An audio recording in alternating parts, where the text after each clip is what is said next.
de trabajo se suma Efraín Martínez Figueroa, estratega y analista político, amigo de la casa. Y cálmate, tranquilo, tranquilízate.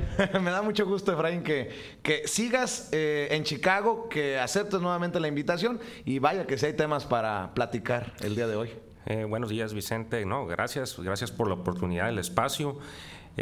Pues bastantes temas, Vicente. Por ejemplo, nos sigue quedando a deber Enrique Peña Nieto, por más que presuman, por más que digan, 30.5 millones de trabajadores en México en la informalidad, de acuerdo a las cifras del INEGI. No puede ser un buen balance cuando hay tanta gente en la informalidad, cuando hay tantas personas sin empleo. Y son estas las noticias que pues van a quedar en la memoria de los mexicanos de un sexenio como Enrique Peña Nieto.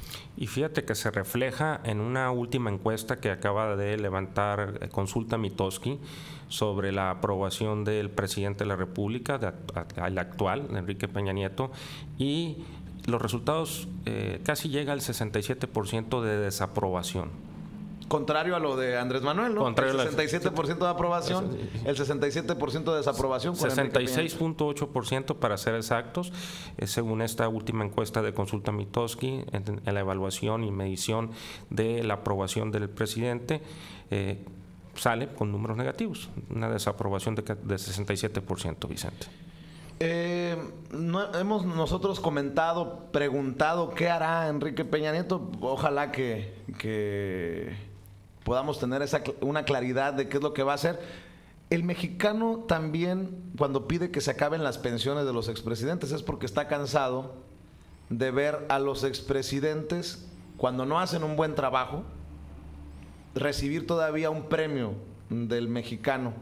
En ese sentido, Enrique Peña Nieto pasará a la historia como uno de los más desaprobados, si no es que el más desaprobado de los presidentes, incluso ganándole a personajes como Carlos Salinas de Gortari, y ya es mucho. Pues ahí están los resultados electorales, que es un síntoma, una consecuencia de que los mexicanos, los ciudadanos, no están de acuerdo en la manera en que ha gobernado.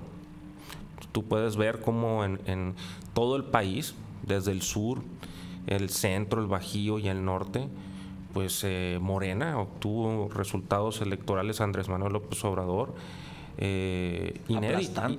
inéditos. O sea, hay lugares como, y no sé si lo comentamos el otro día, como el estado de Sonora, un bastión que siempre fue priista y que ya gobernó el PAN el sexenio anterior, pero que en esta ocasión 20 de 21 distritos locales los ganó la coalición del partido Morena, PT y Encuentro Social en Sonora. Es histórico. Hemos platicado en las últimas semanas, Efraín, sobre los partidos tradicionales. Hay que decir que Morena no es un partido tradicional porque es nuevo. Es de reciente creación. ¿Tú ves la desaparición de alguno de los grandes partidos? El PRD quedó malherido, si lo podemos llamar así. Quedó malherido y hay luchas internas en el PRD. Movimiento Ciudadano incluso estuvo a punto de perder el registro. El Partido Encuentro Social pierde el registro. El PRI andan en un proceso de reflexión que no sé qué signifique eso. No han entendido lo que pasó en el 1 de julio. El PAN igual. ¿Cómo entiendes esto de los partidos tradicionales y el momento histórico, el trago amargo que están pasando? Creo que hay una crisis institucional, una crisis en los partidos políticos tradicionales, una falta de credibilidad y confianza, producto de sus representantes ante gobiernos, de los legisladores, sean federales o locales, que no han hecho un buen trabajo. Esa es una realidad, y hay algo que también los caracteriza como un común denominador. Prevalece la partidocracia en esos partidos. Conceptualizamos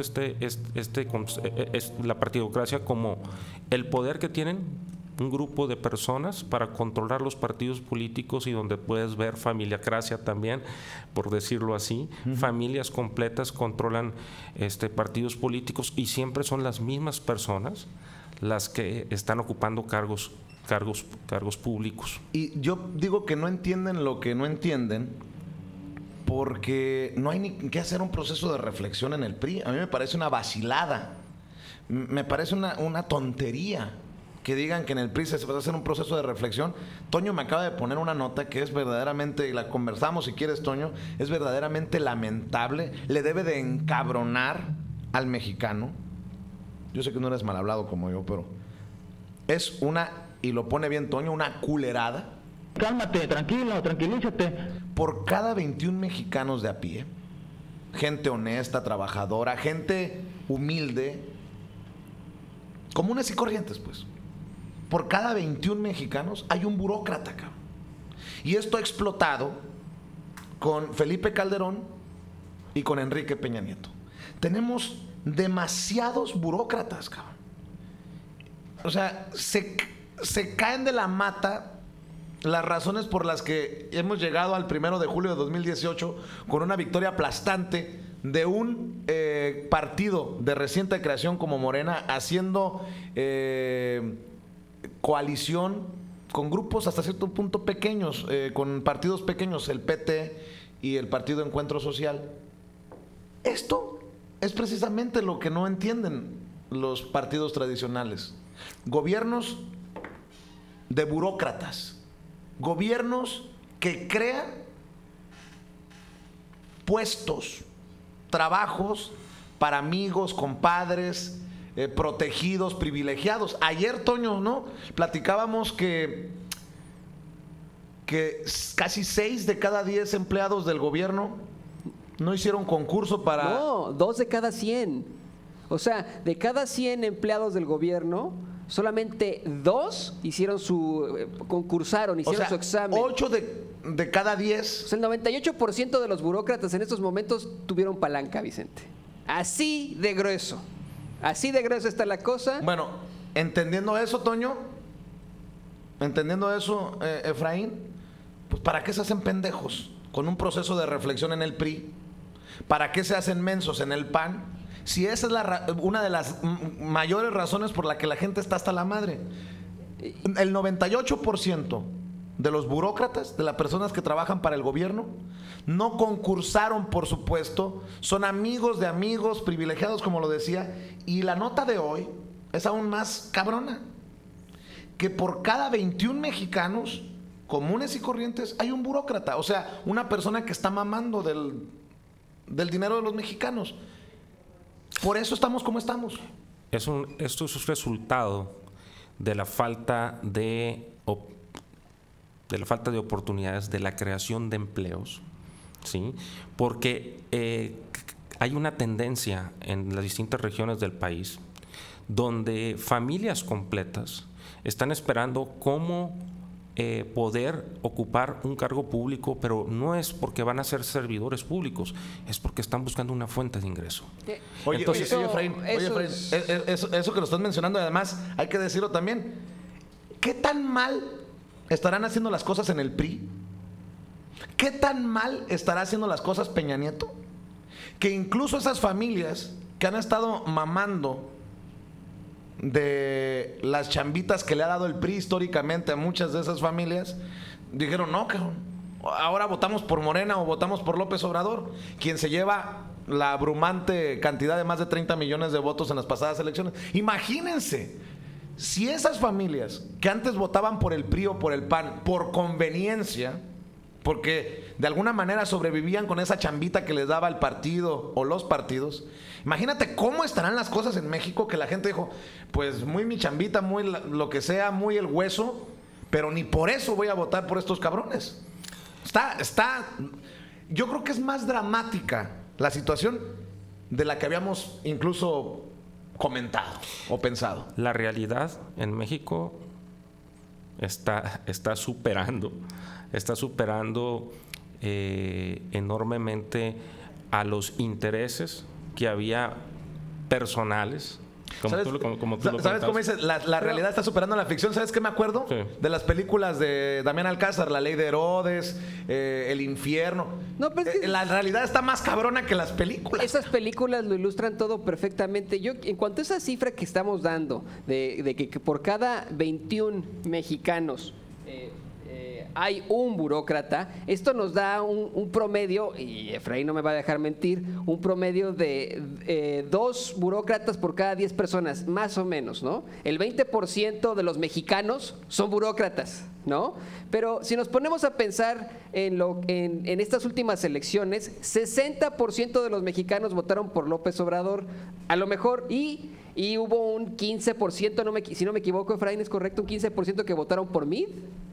No recuerdo exactamente Pero la cantidad. 53% votó por Andrés Manuel López Obrador. Es una cifra que nunca histórica, que nunca se El había. presidente más votado en la historia de México. En la historia de México, es correcto. Toño, no recuerdo la cantidad, Toño, de cuánto obtuvo el Partido Revolucionario Institucional, pero lo que sí es que el rechazo fue general. Sí, no, y lo que digo con esto es que, o sea, vamos, esa cantidad que te digo, según yo, está entre los 15% de los que votaron por el PRI, entre 10 y 15%, pues cumple con este otro promedio, el promedio de los burócratas que existen en México, ¿no? Los otros votaron también por Ricardo Anaya. Ahora, esto que menciona Efraín a mí me parece muy interesante. Un empleo seguro, lo que dice, ¿no? O sea, un empleo que te da fiabilidad económica el estar en el gobierno. Y es que es cierto, ¿no? Mucha gente se pelea a las plazas o se pelea a trabajar en el gobierno. Y les voy a decir, no solamente porque pagan bien en el gobierno, sino porque como es gobierno, tienen que tener sindicato, les respetan todos sus derechos laborales, tienen beneficios como ISSSTE, como, vamos, retiro, aguinaldo, situaciones que el mexicano común, el mexicano de a pie, ya no tiene. Entonces, por eso muchas veces la gente busca ser burócratas. Ahora, esto que plantea López Obrador, que vamos a tener ahora un funcionario que trabaje 6 días a la semana, imagínense, ¿no? Que va a ganar menos, igual con sus mismos beneficios de empleo, pero que va a ganar menos, pues ya es un verdadero reto. Usted, señor, si usted quiere trabajar como funcionario, quiere servir a México, pues que le cueste un poco más de trabajo y bienvenido. Fíjate, estaba viendo la nota de sinembargo.mx. Entre 2003 y 2016, la burocracia mexicana aumentó en 20.32%. Hoy México tiene 5.786.819 puestos de trabajo remunerados del sector público, que en esos 13 años le costaron a los mexicanos 18.087.797 pesos. Me parece muy interesante la investigación que hace sinembargo.mx. Por eso es tan importante que tengamos medios de comunicación independientes, porque esto también te da una idea de lo grave de la situación y de lo mucho que podemos esperar o no esperar de López Obrador. O sea, el presidente cambia, el partido en el poder cambia, pero eso no es lo único que tiene que cambiar. Tiene que cambiar este sistema, ¿no? Este sistema de privilegios, este sistema de protégeme porque yo te estoy dando trabajo, te estoy dando estabilidad, le estoy dando de comer a tu familia, básicamente. Que sean los ayuntamientos del país. Cada presidente municipal que entra, cada alcalde, trae un grupo de personas a su lado que los invitan a participar, sean familiares, sean amigos, compadres, como tú lo mencionabas hace un momento, o compromisos con distintos grupos políticos, y finalmente la tendencia que ha habido en los ayuntamientos es que han ido creciendo enormemente el recurso humano, ¿sí? Las bases han ido aumentando, cada vez hay más funcionarios públicos. Y esto es parte también de la corrupción, es parte también de un sistema podrido, desde mi perspectiva, obviamente aquí estamos dando opiniones, porque el sistema, la mafia en el poder, como la denominó Andrés Manuel López Obrador, para pagar muchos de esos favores políticos, mucho del trabajo político, se crean estos empleos. Se empiezan a buscar formas de acomodar a gente. Y muchas veces, estoy seguro que te ha tocado enterarte de personas que no hacen nada. Tenemos, yo recuerdo, bueno, no vamos muy lejos. Uno de los videos más vistos de Sin Censura es una mujer que gana miles de pesos sacando copias en el Congreso de Jalisco y que tiene además 2 asistentes. ¿Necesitas asistentes para sacar copias? Pues obviamente estos puestos son pagos de favores políticos o compromisos políticos. Así es. Y se da tanto se da mucho en los gobiernos municipales. Es algo, es un fenómeno administrativo, vamos a decirlo así, que está muy presente en el gobierno municipal, que es en los ayuntamientos, que es el gobierno más directo con la gente, ¿sí? También se presenta en los gobiernos estatales y un poco menos con los gobiernos federales. Aquí hay algo con el gobierno federal, hay algo muy curioso. Cuando Vicente Fox triunfó electoralmente, llegó al poder en México, él impulsó una ley de servicio profesional de carrera para la administración pública. Es de los exámenes de oposición que se estaba hablando con estas cifras, que solamente el 2%, ¿no? El 2% los presentó sus exámenes. Y la idea de esos exámenes era precisamente de crear burócratas, funcionarios públicos, servidores públicos de calidad, que no los estuvieran cambiando cada sexenio, ¿sí? Es decir, que llegaran a ciertas áreas donde ya fueran acumulando experiencia y tuvieran el perfil de los estudios, ¿sí? Enfocados. Que sirvieran en algo, pues, que sirvieran de algo. Que fuera un gobierno más eficiente. Eso... Pues eso lo promovió Vicente Fox. Vicente Fox. ¿Y qué pasó? ¿Qué pasó que llegamos a Calderón y a Peña para poder leer la nota de Sin Embargo MX, que fueron en contrasentido a esto que nos estás diciendo?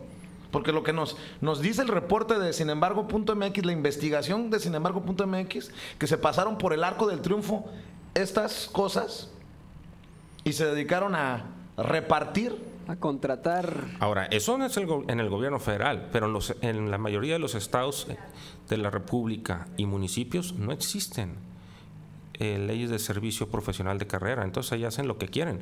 De hecho, hay casos donde llega un presidente municipal o llega un gobernador y a un amigo o a un compadre lo sindicalizan.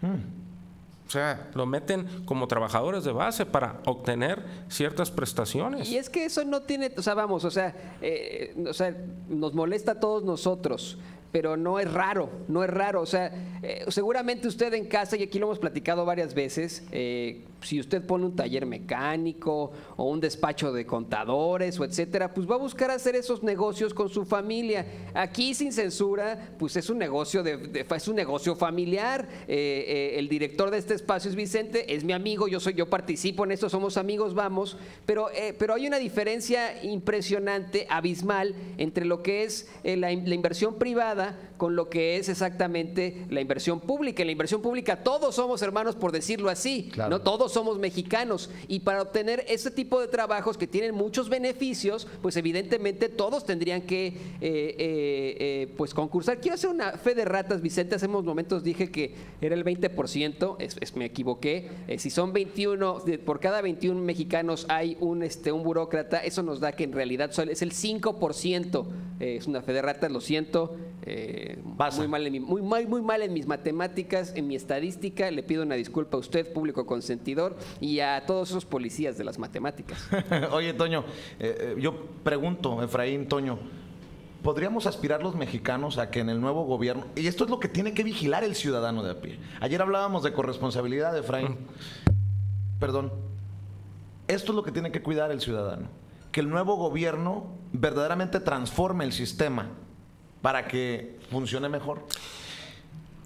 no podemos tener un nuevo gobierno, con nuevo presidente, con nuevo partido en el poder, con el mismo sistema. Y habrá que esperar a que en ese moche de privilegios, en ese plan de austeridad del que tanto habla Andrés Manuel, también se ataque este problema. Muchos de los puestos en la burocracia mexicana han sido creados, o sea, son creaciones maquiavélicas de los que están en el poder para decir cómo te meto, cómo te beneficio, ¿no? ¿Podríamos esperar desde tu perspectiva eso? La propuesta que trae Andrés Manuel López Obrador del plan de austeridad dentro de la administración pública federal, y que también la propuesta es que ese plan de austeridad también se extienda al Poder Ejecutivo y al Poder, al Poder Legislativo y al Poder Judicial, o sea, los 3 poderes de la Unión. Creo que es una muy buena idea, pero también va a generar un fenómeno o se va a presentar una situación muy particular. Por ejemplo, si antes un director general en el gobierno federal alcanzaba a ganar, porque hay varios tipos en el tabulador, pero había directores generales que ganaban 140,000 pesos. Si ahora van a ganar 70,000 pesos, ¿sí?, muchos de ellos la van a pensar si seguir o no seguir dentro de la administración pública. Ese es un escenario que se puede presentar. Esto va a obligar a que los mexicanos que quieran trabajar o los ciudadanos que quieran ser parte del gobierno realmente sean servidores públicos y no que estén ahí por los privilegios que han existido. Voy a dar uno de los privilegios normales que hay en los 3 niveles de gobierno, las famosas cajas de ahorro. Te van descontando de tu ingreso mensual. Tú seleccionas X porcentaje, no recuerdo cuál es el límite, pero vamos suponiendo el 5%. Sí, 5%. Y en la caja de ahorro, este privilegio, el otro 5%. Te lo pone el gobierno. La otra parte te la pone el gobierno. O sea, si tú ahorras $1, el otro peso lo pone el gobierno.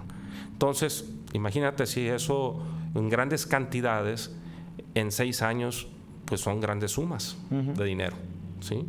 Entonces, ese tipo de privilegios, de prestaciones, son de las que habla Andrés Manuel López Obrador que hay que eliminar. También hay una serie de cargos públicos que no tienen razón de ser, motivo de ser, como tú lo mencionabas y lo comentabas hace un momento, que no hay una justificación técnica administrativa del por qué existen. Muchas de las cosas que yo veo, por ejemplo, en el consulado, que se necesita tener a empleados preparados para lo que se supone van a hacer, creo que también nos abre la puerta este tema que estamos discutiendo para que se promueva la profesionalización de la burocracia mexicana. O sea, que si tú vas a mamar de la chichi del gobierno, que seas profesional en lo que en la dependencia, en el escritorio que te pongan, desarrolles un trabajo. Bien lo decías, va a haber gente que ahora sí quiera ser servidor público. Ojalá que de la mano también vaya una profesionalización de la burocracia mexicana, porque vamos a ser sinceros, hay muchos puestos y muchos en los puestos que no deberían de estar. O sea, hay puestos que existen que no deberían de existir, por esto que estamos hablando, y hay muchos en los puestos que no deberían de estar. ¿Están de acuerdo? Está cabrón. O sea, yo creo que es una labor titánica la que se tiene que hacer para la depuración. Ahora, en esta depuración, Vicente, va a haber inconformidad también de muchos de los burócratas tradicionales que siempre han estado dentro del sector público, ¿sí? Porque también a muchos de ellos los van a desplazar con el nuevo gobierno federal. Y también hay una reducción en la plantilla, que es una propuesta que trae Andrés Manuel López Obrador, reducir el número de funcionarios públicos.